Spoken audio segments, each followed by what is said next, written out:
Well, good morning, everyone.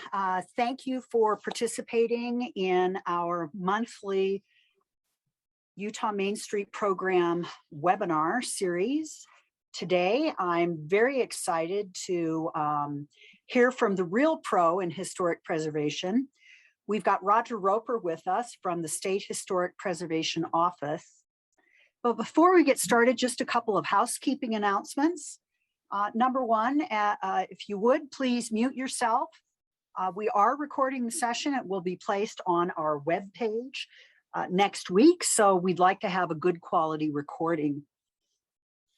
I'll be monitoring the chat, so if you do have a question during Roger's presentation, please post that in the chat, and then if it's of a timely nature, I will interrupt Roger. If not, please feel free to wait till the end of the session.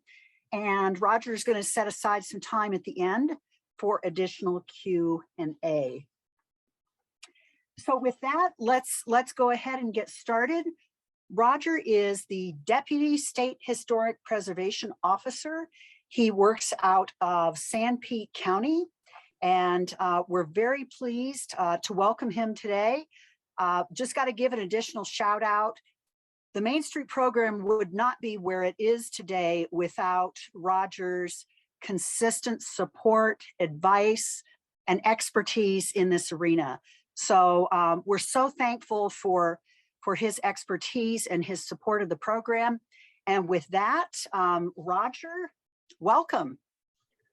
Okay, well, thank you, Nan, and thank you for all the leadership you've provided in getting this Main Street program going again and really getting the team together that's supporting it. So thank you so much.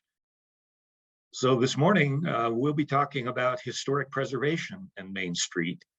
And I'm going to talk about the two a little separately so you can understand what each one is really about. And then I'm going to talk more about how they work together, because it really is a team effort here. But Main Street is bigger than historic preservation, and we'll be covering that. So I'll just move forward here. So I'm with the State Historic Preservation Office, and we've been around for 50 plus years. We receive federal funding and state funding to carry out a variety of programs. And I'm not going to go into great detail about all of these programs, but just know that we deal with historic buildings and archaeological sites. We run the National Register of Historic Places program. We have records on thousands of buildings and archaeological sites in the state, including about 134,000 buildings. Of those, maybe 1,200 are individually listed National Register buildings.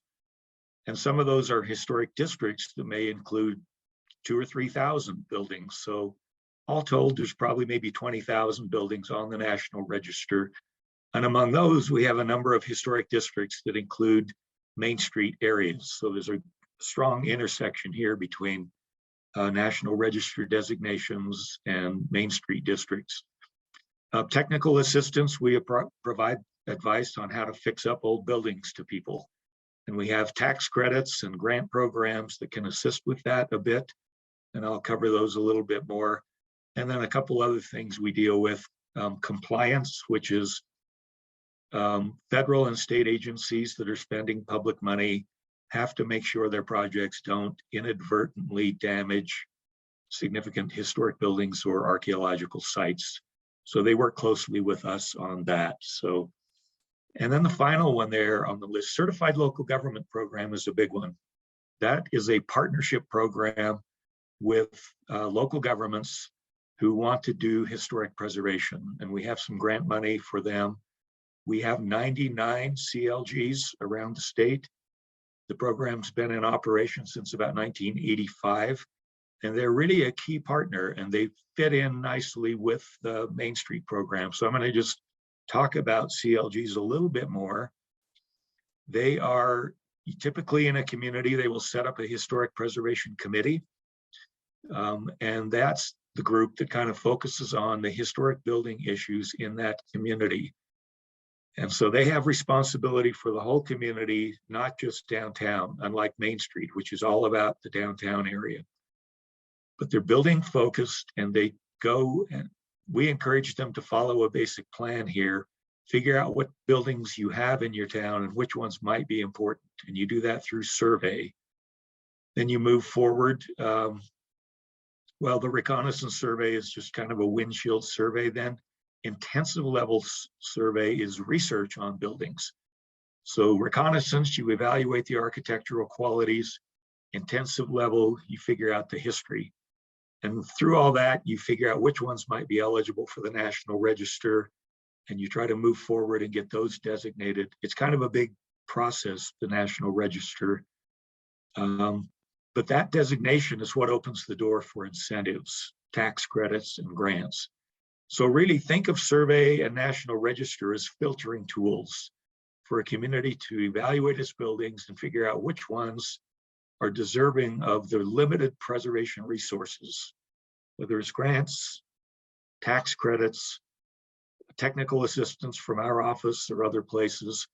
And really, so that's the purpose, preserving historic buildings. If in the end we're not preserving the physical historic buildings, we're really not doing historic preservation. Everything up to that is kind of a tool for building preservation. And so when you go through this process, you also should be doing public education and awareness to let people in the community know what you're finding out, what's important. You need to let the elected officials know. That's how you build support for the achieving the goals you want as a preservation commission. So that's what the Historic Preservation Group does at the local level with assistance from our office. Now let's talk a little bit more about, well, let me just cover this, so historic buildings are throughout the state, and early on, it's kind of the gems around the state got listed on the National Register. And these are some examples here, some houses, some industrial buildings, some institutional buildings. So the low-hanging fruit got picked pretty early on in the 70s and 80s, but pretty quickly, communities started to realize that their downtown buildings and their downtown area was important to them. It's kind of the showcase of the community, and they realized that they wanted to spend some time trying to make sure that looks good and is a functioning asset for the community. So that's where the Main Street program stepped in. So in about 1980, the National Trust for Historic Preservation realized that these downtown areas were languishing. They were in trouble. They were no longer the retail centers. You had a lot of competition from strip malls, regular malls, commercial nodes at the freeway interchanges. And so they did a pilot program in a few states to say, how do we go about downtown revitalization? We can't just put a plaque on a building and hope for the best. We can't just do walking tours and get these downtown areas revitalized. We've got to have a more comprehensive strategy. So they launched that, and it's been going ever since. So it's in 45 plus states, over 1,200 local programs. And Utah got back in the game last year with a statewide program, thanks to NAN. And we have 16 partner communities, 7 at the higher performing level. So that's kind of where we stand with Main Street. And Main Street takes a broader approach to revitalization, as I mentioned. It's not just fixing up the buildings. They have what they call a 4-point approach.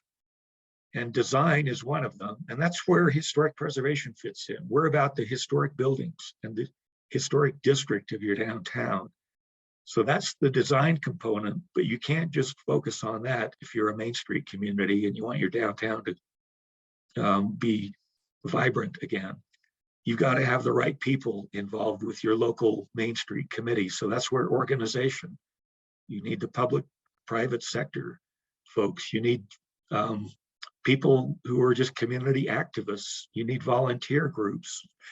You need all those things to come together to get people involved. People preserve buildings. They don't preserve themselves. And so you've got to have the right people in this downtown Main Street effort to make it happen. Promotion is another aspect where you've got to try to have events to bring people downtown. give them a reason to come downtown. You've got shops, but you also need events. So doing that is really important. Then finally, economic vitality is really critical.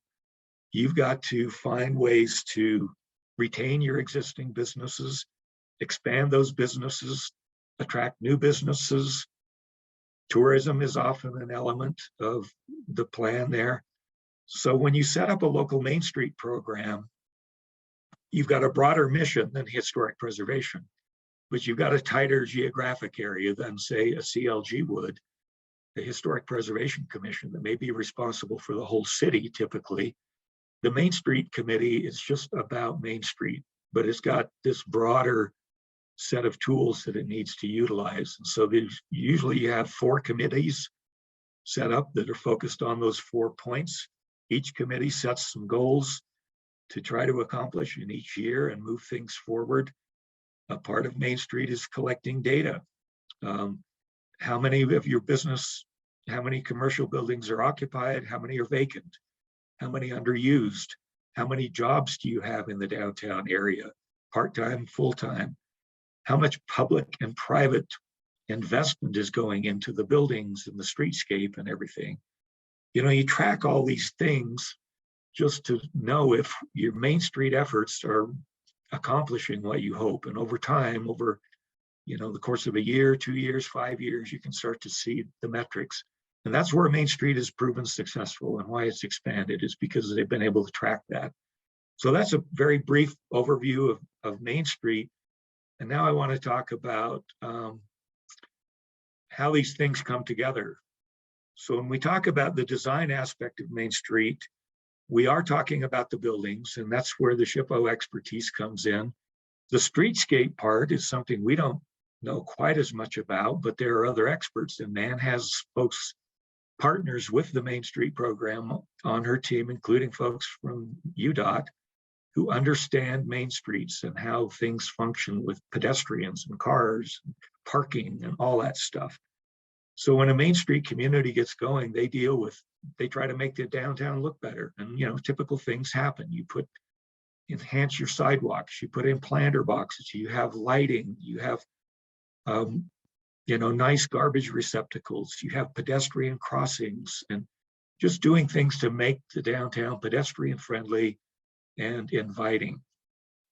And you notice, I'll just jump back, where you've got a vacant lot here that now is an alleyway to the back. And often in the back, you come down the alleyway and you've got parking at the back maybe. And you may even have a secondary storefront back there, because not everybody can park out on the street and come in your main door.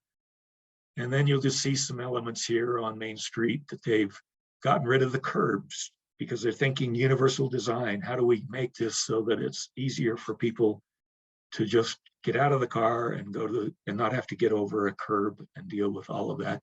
So there's a lot of things that have gone into the design aspect of a Main Street program to make downtown more comfortable and friendly. And some communities have been doing it for a long time. The last community I showed was Lehigh. That was a pretty recent installation. Ogden has been doing it for decades on their 25th Street, which was kind of a notorious street. You didn't want to drive down there when, for a while there in the 60s and 70s. It was a pretty rough neighborhood, but they've worked at the infrastructure for their 25th Street, to make sure they had all the utilities up to grade, that the building owners didn't have to worry about that.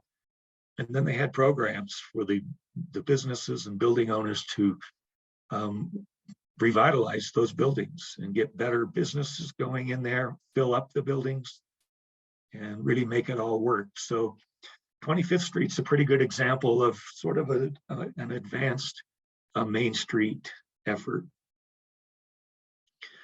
But when it comes right down to it, this is where the rubber meets the road. You get a building owner who decides they want to start a business. They buy a building and they need help figuring out what to do with it.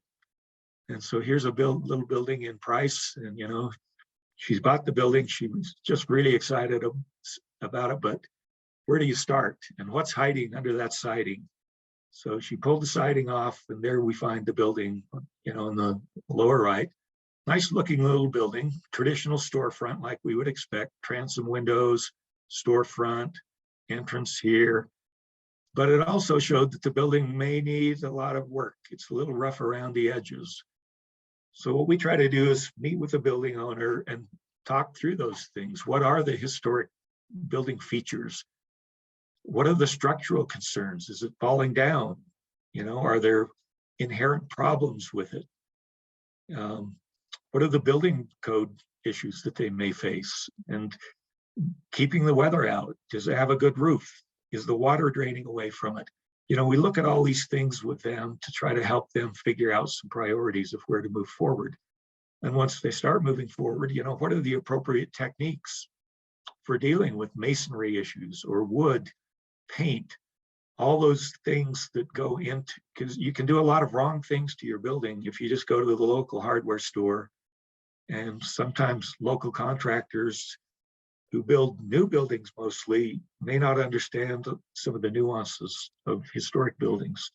So that's a big part of it. Of course, there's always system upgrades and signage. So this is a sort of consultation we do on a regular basis with building owners and sort of give them a little bit of a recipe to how to move forward with their building. And we have some tools for that. We have some guides online about, you know, how to understand your commercial building. What's the basic anatomy of a commercial building? Big storefront windows, transom windows, upper floor, typically offices or residential. So you don't need big storefront windows. So just these kind of guides can help a new building owner start to understand their building better and why they may be advised to do one thing versus another. Other tools we have deal with signage and awnings, what's appropriate. Now, most of these buildings we're talking about, they're going to be late 19th century, early 20th. And that changes, you know, mid-century, mid-20th century. But a lot of what we see out there are these early 20th century, late 19th century. So when we look at a building, you know, there's a place for signage. You know, we talk about blade signs. Well, that's what these are. They stick out. And they're for the pedestrian going down the sidewalk. Because if you just have a sign on your building like this, that's hard for a pedestrian to see. So there are strategies about where signs go, where they went traditionally, what works for vehicular potential customers and people who are walking. And then people always want to know about paint color. Now, if you have a brick building, you don't want to paint the brick typically. But there are some basic strategies about having a base color, a trim color that's, you know, a major trim color and a minor trim color. You don't want to get too many colors going, too many things happening. You stick to kind of a basic color scheme and go with that. And, you know, here's a building in Helper that they want to spruce that building up. It was stuccoed long ago. And they have plans for redoing signage, redoing the storefront, and paint colors. So anyway, those are some of the tools we have. Now let's look at a case study, a building that is vacant. And this one happens to be in Mount Pleasant. And right off the bat, you would notice a few things. One, what we would expect to be larger storefront windows are not. They've been closed off. This Roman brick from the 50s or 60s was put in. You notice it's got these metal columns that go all the way up. These are cast iron columns. The windows up here should have a divided part here. It should be a double hung slider, a double hung window. So somebody's replaced those over the years. So just a quick assessment. Something's happened to this building, but what? What did it look like originally? So we automatically say, look at the other buildings around. What's the basic vocabulary of the building stock in your community? So here's one with a slanted entrance coming in from the side. Our building here has something kind of like that. This building has one in the middle where the entrance goes all the way up. There's no transom window closing that off, unlike our building. So we're getting some hints of what might be appropriate for our building if we wanted to restore that storefront.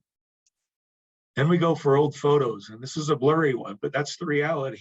When you're dealing with historic records, you don't always find the perfect thing. So here's our building here. Awnings are covering up a lot of it, but you can see that it does not have that side store entrance there. It's got one, it looks like it's in the middle. So that's kind of a hint of what we might have had. Let's look at it. We found another photo for that one. There's this tax photo again, but here's one when the building was just being built.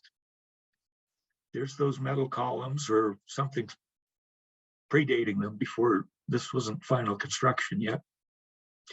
So we get a little more of a hint of what the building was like. And notice this stairway that goes up in that adjacent building.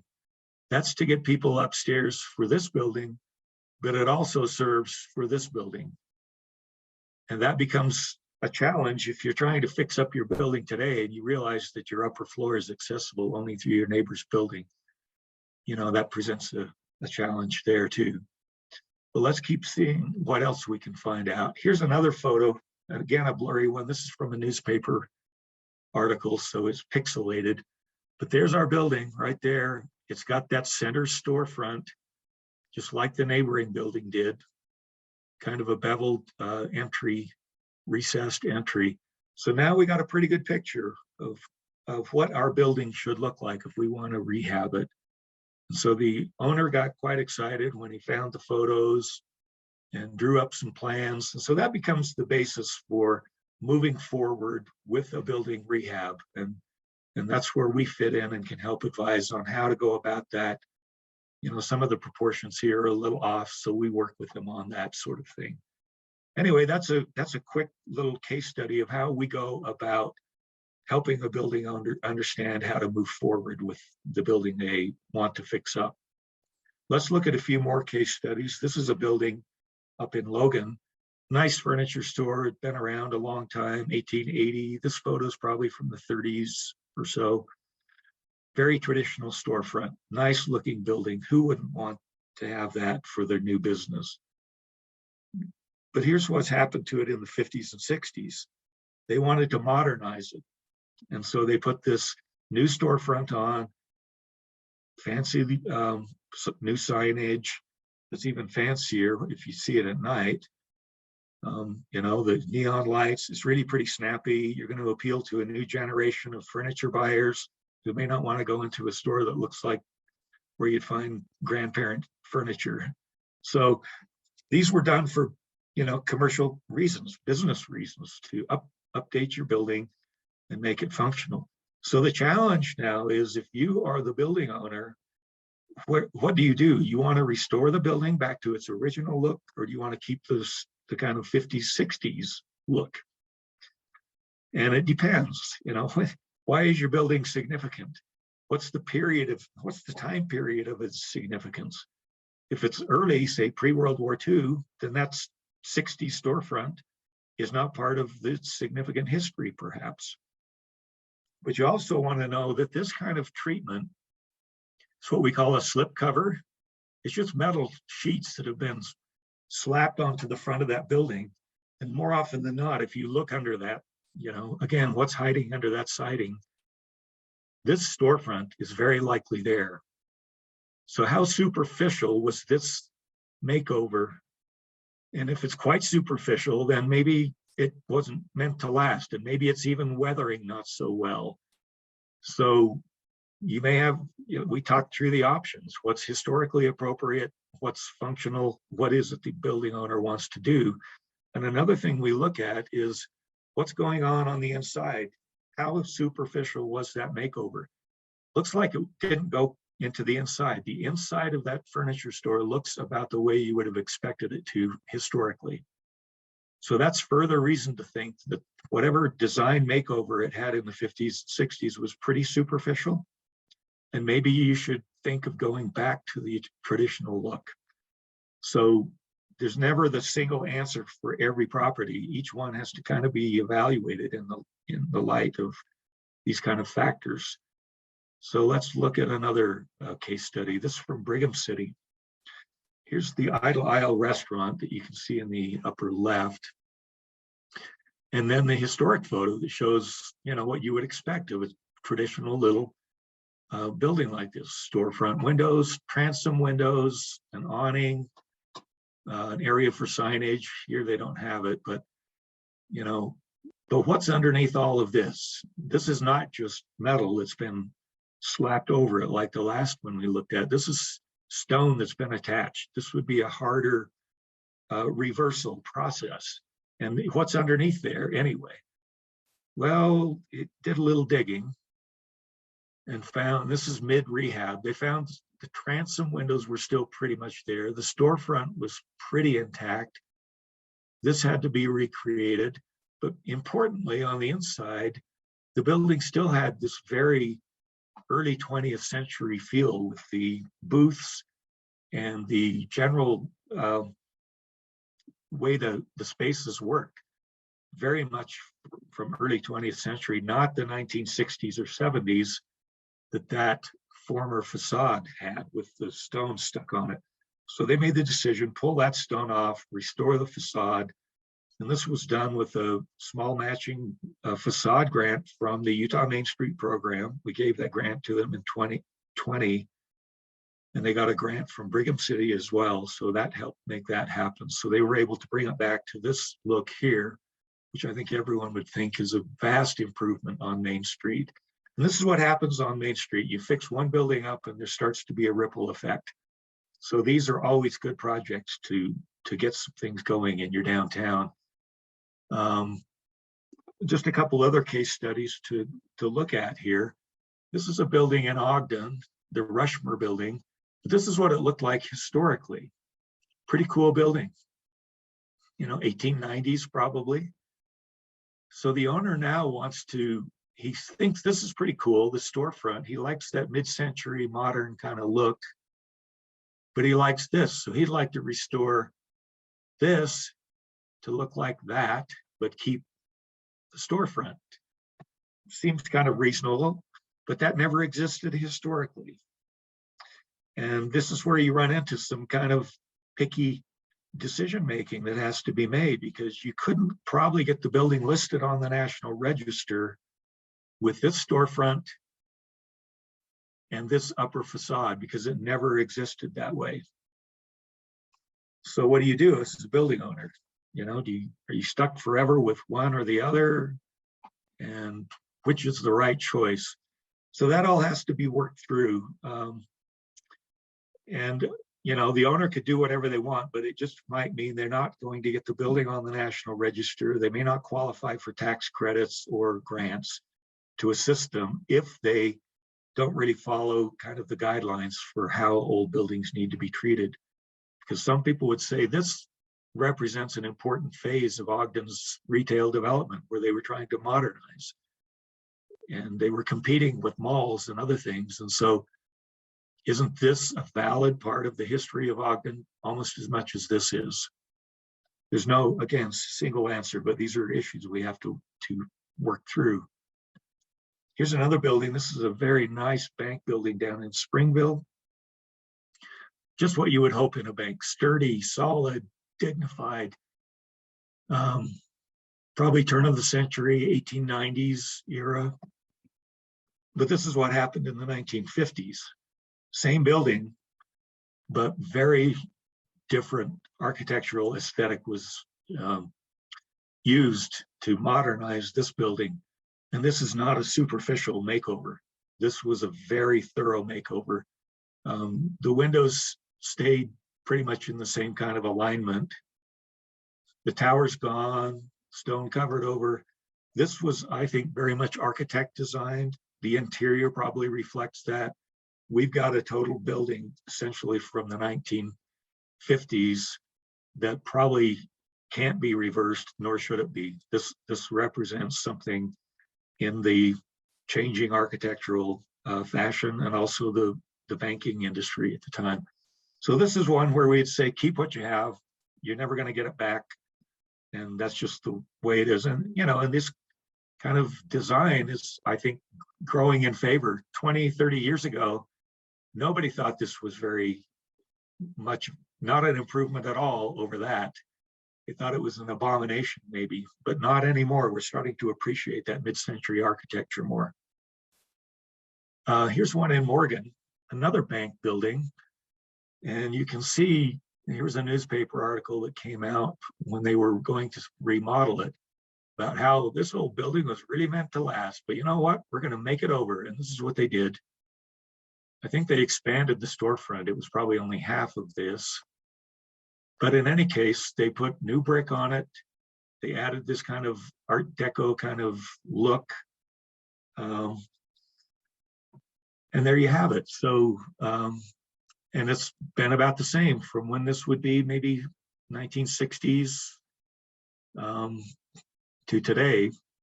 Oh, and I just want to point out signage. You know, we talk about signage on buildings. This is pretty subtle, but I think you'd know what's in there. It has something to do with music. So sometimes you don't need a lot of words for your signage. You can just be more subtle about it. But speaking of signage, we've got this bank sign going on here and this. So it's no longer functioning as a bank. So this could probably go. First National Bank, but do you want to keep the sign up here? This kind of neon sign is kind of distinctive. And a lot of people would say, yeah, keep that. Most people wouldn't be expecting there to be a bank because you've got other signage in the storefront. So sometimes you can mix and match that way and keep some of the features from the past that may not be relevant to the current business. So anyway, that's one little small town example from Morgan of an updated building that presents some rehab considerations as you move forward. And then here's one from Price. Again, early 20th century building, two buildings actually, the original, then an addition here. But in the probably late 40s, 50s, they put in this streamlined storefront, redid the whole thing to make it more modern. You can see here, you know, the stainless steel, the curved angles, there were planter boxes here. They were upgrading the building to serve new ideas about retail and attract new customers. But that's about all that was done was on the facade. And there's no historic photos of this building. So anything you would do to reverse this would be a bit skeptical. You know, you're guessing. And on the inside, it's been totally modified. There was a fire. There have been other changes over the years. So you don't have really an intact interior to work with. You've got a bit of a blank slate. So the advice here was keep this 50s, 40s storefront, upgrade it, maybe strip the paint, make it read like it would have been as a shiny new storefront in the 40s, 50s era, and embrace that part of its history. Because in reality, most of our main streets, most of our historic downtowns don't have a lot of post-World War II new modern architecture. It's mostly remodeling, largely because there weren't very many vacant lots, and it was cheaper to just take an old building and kind of give it a little bit of a facelift. There are some, such as the Hewish Theater here in Payson, 1950s kind of building, pretty interesting building. It's not right on Main Street, it's just around the corner. But you sometimes will get some fresh new architecture from that post-war period in your downtown area, but often it's just a makeover of an existing building. And really, theaters were some of the most expressive buildings in the downtown area. They were showcases, they were showing off. And so typically there's some of the most elaborate facades you're going to have in your downtown. So you usually want to keep those intact and not modify them too much. This one here in Salt Lake City, the Capitol Theater, needed to expand. So if you're going to build an addition, you could build one to the side, but do you replicate this look, or does that compete too much with the original building? You don't want something clunky either. So the idea is you want something compatible, but that doesn't create a false sense of history, but that kind of fits in. So this is a bit of a radical one, but it passed the smell test with all the Salt Lake City Landmark Commission and others. And here's what they came up with. big new building here. It references this diamond pattern that we see on the original building. You see the lines that carry forward from the cornice of the old building to the new, the storefront cornice, even the transom bar. So they've tried to replicate some of the rhythm of the openings as well. So love it or hate it, this was seen as a compatible addition that did not compete with the original building, but gave enough physical references to that architecture that it fit in. And they had even closed in these arcades here with glass at one point, which is so transparent that it doesn't really affect the historic integrity of that building. So anyway, moving forward, but here's another option, just a block or two away, where you've got the 1896 original building, and then they added on 25 years later and said, we like that look, let's just stick exactly with it. But they let you know when they did it. So, you know, is that a valid enough of a distinction between an addition and an original that it doesn't fake people out? You know, and this was done over 100 years ago. Somebody was thinking then long-term, like, we like this look, we think it has staying power. We're going to recreate the 1896 look, but we'll let people know, 1921. So that could be another option. We don't see that very much though. And here's a theater in Cedar City that went through a makeover, probably in the 70s or 80s, and of course in response to the Shakespearean festival that's so dominant in Cedar City. And that's what this is about, this Tudor look they tried to give it. It's a pretty superficial architectural makeover. This is all just sort of modern. And now here it is 20, 30 years into when this was done, and the folks who were working on Main Street efforts in Cedar City are like, man, we just would like to have our old theater back. This is not maybe the best thing that was done in the past, well-intentioned as it may have been. So some makeovers are good, some are maybe not so good, some are easy to reverse, some maybe not so easy. But these are the challenges we face with Main Street revitalization efforts.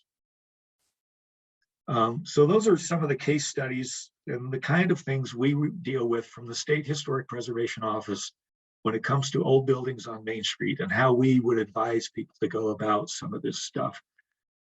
So that's kind of where Main Street and historic preservation come together. I want to finish here with a few examples of some buildings that really get at another aspect of historic preservation.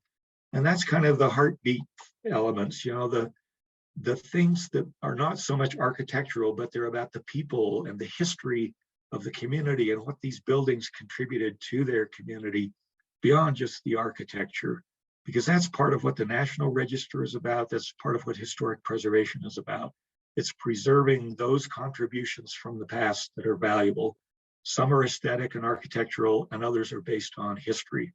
So let's look at a couple examples so you can maybe start to feel why these buildings are more than just objects. They represent people and historical, meaningful historical events from your community. And here's one out in Roosevelt in the Uinta Basin. This is the Toyac Future Farmers of America Chapter House. It was built between 1933 and 1936 by the boys in the chapter. And these are just a handful. There were 100 kids in that school between 7th and 12th grades who were part of the FFA program. And how did this come about and why would this be important? Well, their advisor in 1933, here they were in the depths of the Depression, in a serious drought in the Uinta Basin. Everything was looking down, down, down. And he had been taught as a teacher to look for something in the community that you could really rally people around, buoy up their spirits, get the whole community involved, the whole school. So he suggested to the boys in the summer of 1933 that they go to the World's Fair in Chicago. They each had to raise $12.50 to cover the 2-week, 3,400-mile round trip, but they did it. They earned the money, they went, it was a huge success. And they came back supercharged, and the community gave them a banquet. I think there was a parade, but they also decided, how do we build on that? And they decided, let's build us a chapter house. We need our own building. So right near the high school, they built this building, and it took them 3 years. They quarried the stone, they cut the trees, they sawed the lumber, they gathered gravel for the concrete. They did it all with the help of their advisor and a few other local contractor men who taught them how to do all of that. This represents a significant achievement for them. And as a result, they made it on the cover of the national publication for FFAs, agricultural education. And they were the 1934 chapter of the year nationally. So here's this little modest building that they created, and they decided they wanted to get it on the National Register in the 1980s. Most of those boys were old at that point. They came to our office and said, we want to get it listed. We worked with them. They got it on the National Register. We even got a long handwritten letter from their advisor, who was still alive in 1983, detailing how they went about all this, from the World's Fair to the chapter house and all the other accomplishments. So here's this little building that really represents a really bright spot in that community during the Depression, and is really significant in the lives of not just the boys who did it, but in the whole community. So here we see photos of it. It had been abandoned for a number of years. Here it is in 2003. The high school had moved elsewhere. This was now a new junior high school lot. They didn't have a use for it. And these photos were taken just before the building was torn down. Now, why on earth would you tear down this building that was so important? Because people had forgotten why it was significant. And here was the reason: this administration of the school board and the principal and others, that kids were going out behind the building and smoking. And they thought, if this building were torn down, that would stop. Well, it didn't. The building's gone, so an ill-advised move on their part. So sorry to have a downer example here, but sometimes you can lose buildings for just really poor decision-making that was not informed by history. But I got a couple examples that will hopefully lighten the mood now a little more. So here's a building in Delta, which was a town founded much later than most of our communities in Utah. This Delta was established in 1907. And, it's right on the edge of the West Desert. If you've been to central Utah and you're heading west, after you leave Delta, you're pretty much on your own for 250 miles till you hit the small town in Nevada. And the architecture here is not, as refined as we might find in building communities that have been around much longer in the 19th and 20th centuries. So, kind of a motel sort of thing here. This commercial building has various storefronts, gone through some makeovers. Anyway, this is the building we're going to look at, and you can see this little gable poking up there. So something's on the upper floor.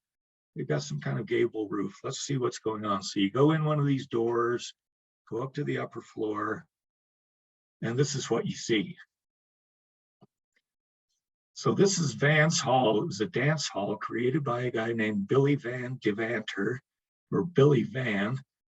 And he was just a tinkerer. He was creative, he was ambitious, and he got his family to just spend a lot of time decorating this dance hall. And he created this globe that, has a train going around the middle. It's got a plane that goes the other direction around it. It's sparkly, the lights are happening.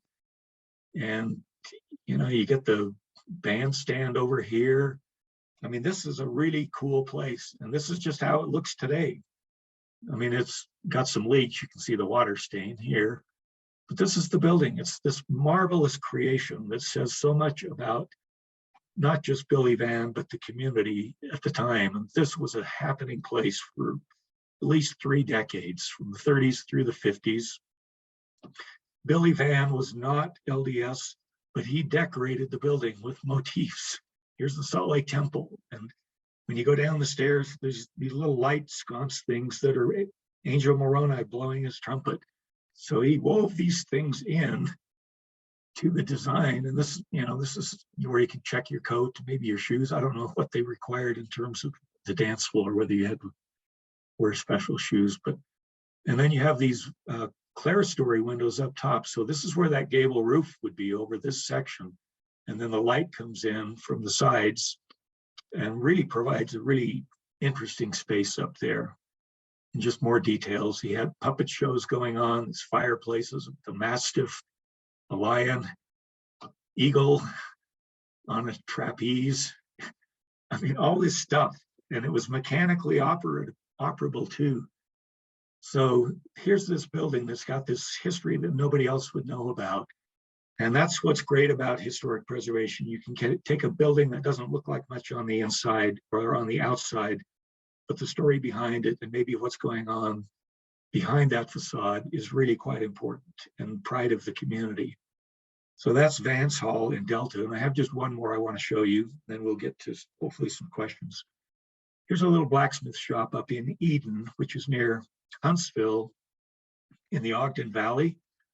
And it started as a blacksmith shop, I want to say in the 1880s or 90s, brick building, got painted. They built a gas station on the side. That went defunct eventually. So here we're looking at it probably in the 70s, probably a low point in its life. By then, Glenn Wilbur, the son of the founder, Mr. Wilbur, J.M. Wilbur, Glenn was still tinkering around, but he was ready to, he pretty much retired and was, getting quite old. Anyway, so the building was vacant for many years until about, maybe I want to say around 2010. A new person bought it, tore off the addition that was probably falling down anyway, restored the blacksmith look. He had found a photograph that showed how this lettering was, redid it all. Wonderful little example of a building that was brought back to life that most people had thought was an eyesore or was beyond repair. But what do you do with a blacksmith shop? Eden is not a commercial hub. It has a very tiny downtown. What do you do here? Is this just a showpiece? Guy had enough money to restore it. It was labor of love. Well, let's look at what else. So on the inside, all the tools are still there. All the blacksmithing equipment there from the 1880s, 90s, early 20th century. What do you do there? Is it a museum? Maybe. Museums don't make a lot of money, but they can be interesting. Well, some new twist in the story. A young man who spent most of his young adulthood training as a blacksmith happened upon this and said, I want to be part of it. I want to open a forge. So here's Aaron Richardson, who opened a forge, and he's called it Ragnar Forge, and he does custom ironworks out of this building and using traditional techniques, using the original tools. So when we deal with historic preservation, we're pretty much dealing with the building. We don't get into how it's getting used as much, because a lot of buildings have to go through what we call adaptive use. They need a new use. The old use doesn't work anymore. It's not applicable anymore. Here's a case where it was, in the happy circumstance of a young entrepreneur, a skilled craftsman who wants to, continue that craft in a building that is perfectly suited for that use. So it's a very happy circumstance for historic preservation, craftsmanship, business development in Eden. I think it's a very good going concern there still. So anyway, that's the blacksmith shop in Eden. And I want to just conclude here just with bringing these ideas together. The Main Street is about putting your historic downtown back to productive use, making those buildings viable assets for the community again. And it's about saving individual buildings, but it's about saving the streetscape and the entire downtown, its ambience, its appearance. Historic preservation is a very valuable tool in that, and helping guide some of the preservation decisions with the buildings, and helping to bring in some of the stories that help put some life into these buildings as representatives of the contributions of the community and the people that built those towns. So that's where we are with Main Street and historic preservation. We're happy there's a Main Street program again, and that our office can bring our historic preservation tools to bear on revitalizing these downtowns. So with that, that concludes my presentation, and we can open it for questions. Thank you, Roger. The blacksmith story is just fantastic. And I've never heard that one before. So thank you for a great presentation. Very, very informative. Let's open it up for questions. And whoever's got one, go ahead and unmute yourself. This is David Walker up in Brigham City. I have a question. Go ahead. Roger, you and I had a conversation about this a couple of weeks ago, but one of the things we're seeing on our main street that is impeding a number of restorations is the issue of fire and life safety. Oftentimes these fire sprinkler requirements, which are very important, exceed the cost of the entire building sometimes by a magnitude. Do you know, or have any thought been given as to some possible resources to help focus on the extraordinary costs associated with bringing the fire and life safety concerns up in these buildings, especially in our downtowns where we're trying to bring in some residential living space? Well, you're right, David. That is a challenging issue. It's more so in some communities than others, depending on the views and the flexibility of the building official in that area. We've seen in other communities where that's not nearly as big an issue as what you're facing in Brigham City. And maybe they're just being more lenient, and maybe they are exposing some liability to the city in that regard, you know. But in terms of resources, you know, it would be nice if there were new technologies that could come along where that would be more affordable. You know, and I'll say this, you know, right now there's a bill that's moving through the state legislature so David, you're aware of the federal tax credit for historic building rehab. I think you're Correct. Involved with that on yours. So that can save you 20% of your rehab costs. This bill moving through the legislature will expand the current state tax credit from residential only to include income producing commercial use as well. So potentially that could be a 20% savings on the state income tax side. So that fills that funding gap a little bit. I wish I had more I could tell you about that, but right now that's seems to be on track for approval, and that could help out some. But when it comes to building codes, sometimes there's no way to dance around that by using historic preservation as a reason to ignore what could be serious life safety things. Thank you. Yeah, that's been our experience. Thank you for that. So just a bit of additional information. The legislation that Roger has brought up, it's HB for House Bill 234, and it's sponsored by Senator, is it Darren Owens, Roger, and Tim Hawks, I believe. And it has made it through the House, I believe, and is headed over to the Senate. And with just a couple days left in the legislative session, fingers crossed with everyone on the call, the bill will go through, hopefully. So again, it's HB 234. Yeah, thank you, Dan.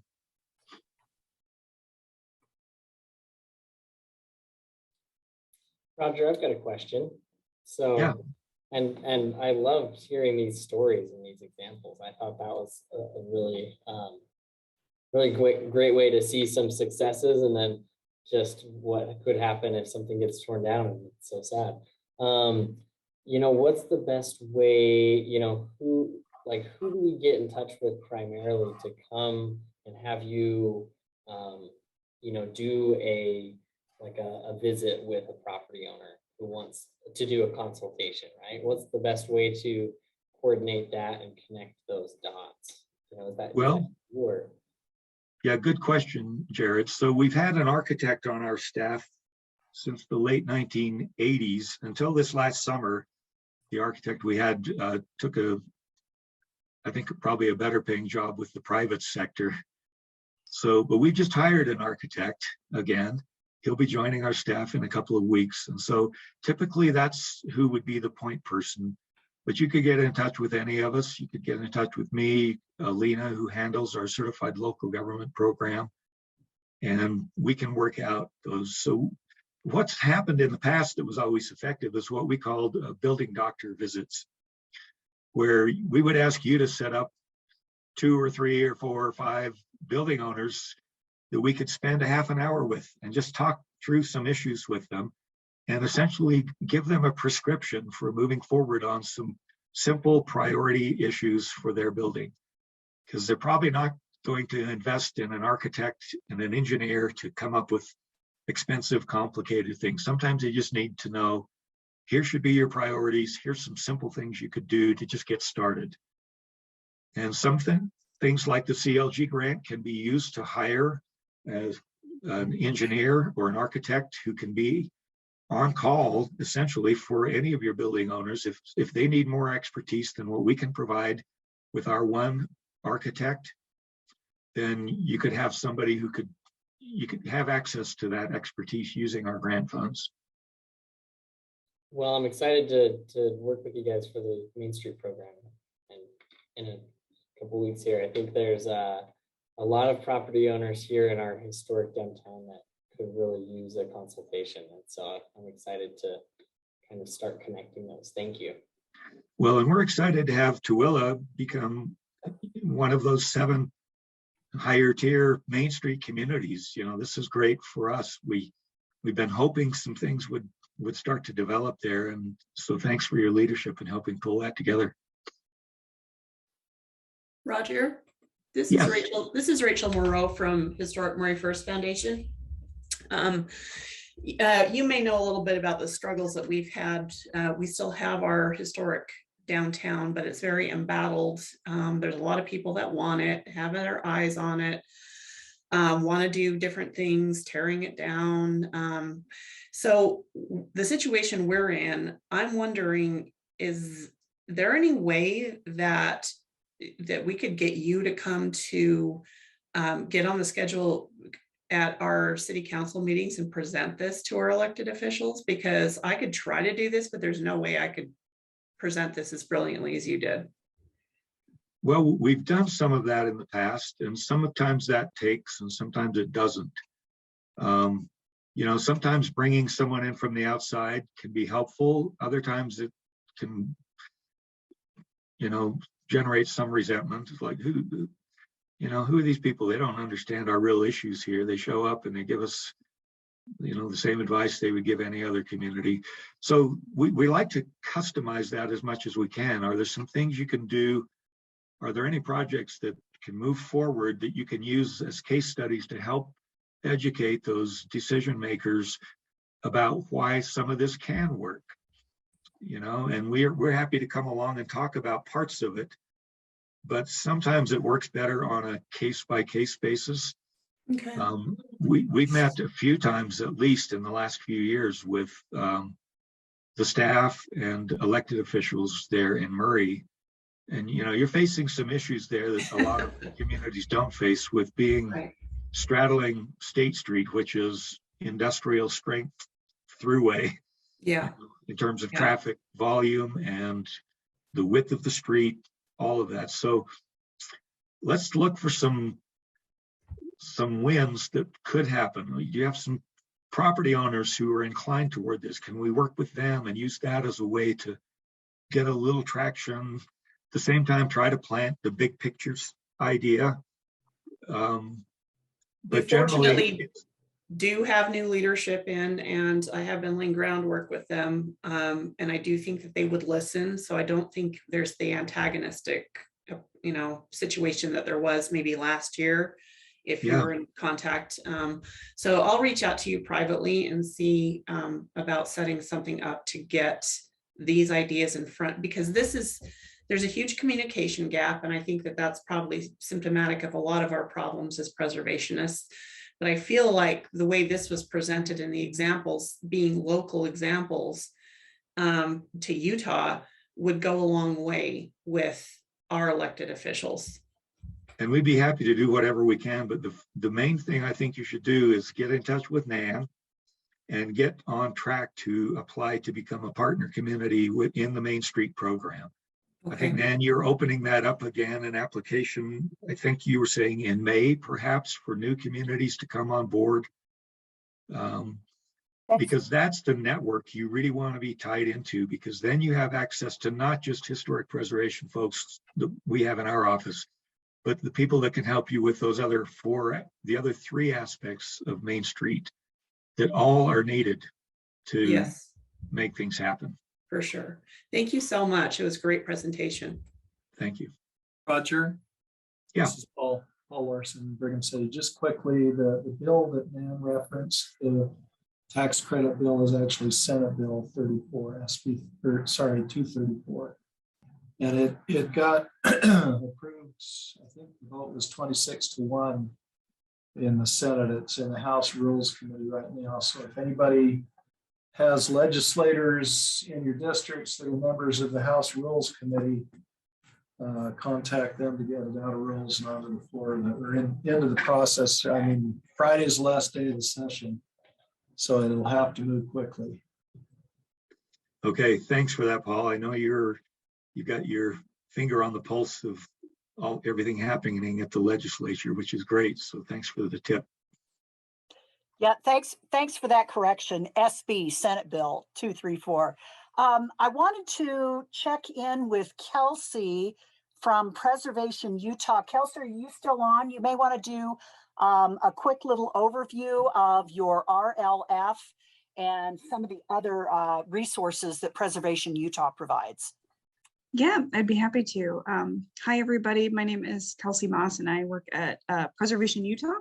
So we are Utah's statewide historic preservation nonprofit. So we work all the time with Roger and all of his coworkers at the State Historic Preservation Office, work directly with Nan on Main Street.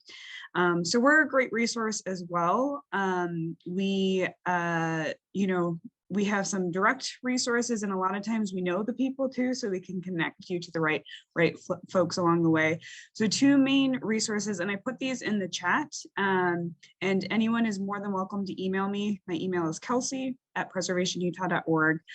So we have a preservation directory that lists great business owners in the state that specifically focus on historic structures. So if you're looking to get your building listed, you need to find a contractor. Any of those types of issues, we have a list of folks that we would recommend.